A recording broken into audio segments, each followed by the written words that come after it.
Basketball lovers, good day! Mga ka-idol, ayon nga kay Idol Snow Badoa, ang tropang Giga Big Man na si Poy Erab mayroon iniindang injury at kinakailangan magkaroon sila ng bagong Big Man.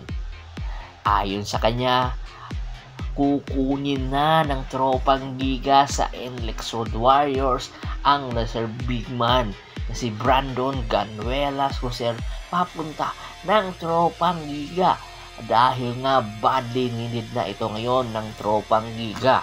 Hindi na nga ito bago sa atin.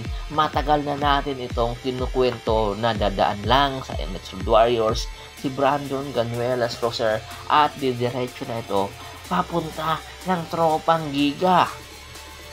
Si Brandon Ganuelas Roser ay interesado ang tropang makuha ito dahil nga sa ganda ng ipinapakita nito sa nakaraan SEA Games na kung saan isa nga ito sa mga missing pieces ng tropang Giga para mapalalim palalo ang kanilang lineup paghahanda sa Commissioner's Cup na kung saan mga bigating import nga ang makakatapat ng tropang Giga. Kaya naman, bago pa mangyari ang nasabing trade transaction, ayon mismo kay Idol Snow Badoa, isa sa mga paboritong kunin na isama sa nasabing package na 3-team trade ay ang Blackwater Bossing.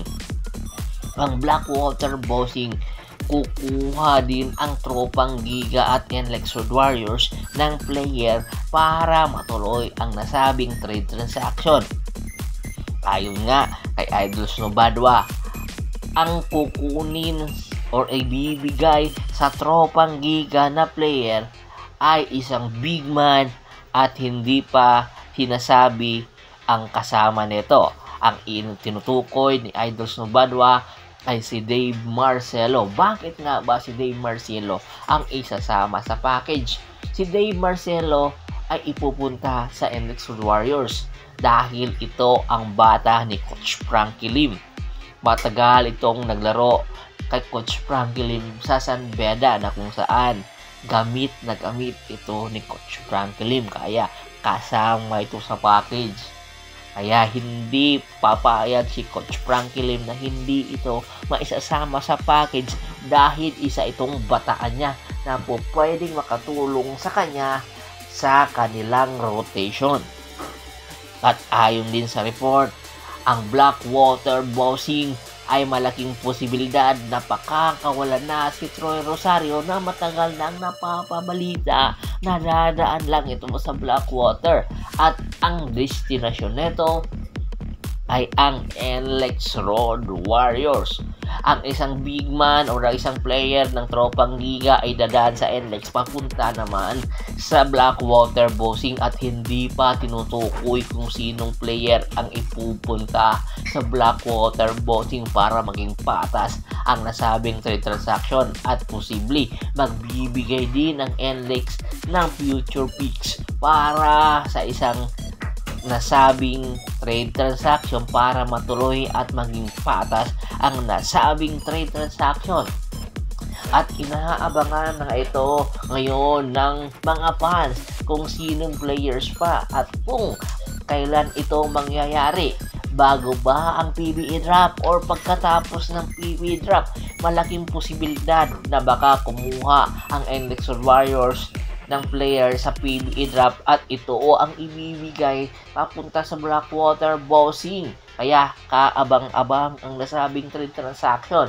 Ang panalo dito ay ang tropang Giga. Ano sa tingin nyo? Dapat nga ba itong i-approve ng PBA Commissioner's Office? Komento na sa baba ng video at pag-usapan natin yan. Once again, this is Percival Monteron at your service.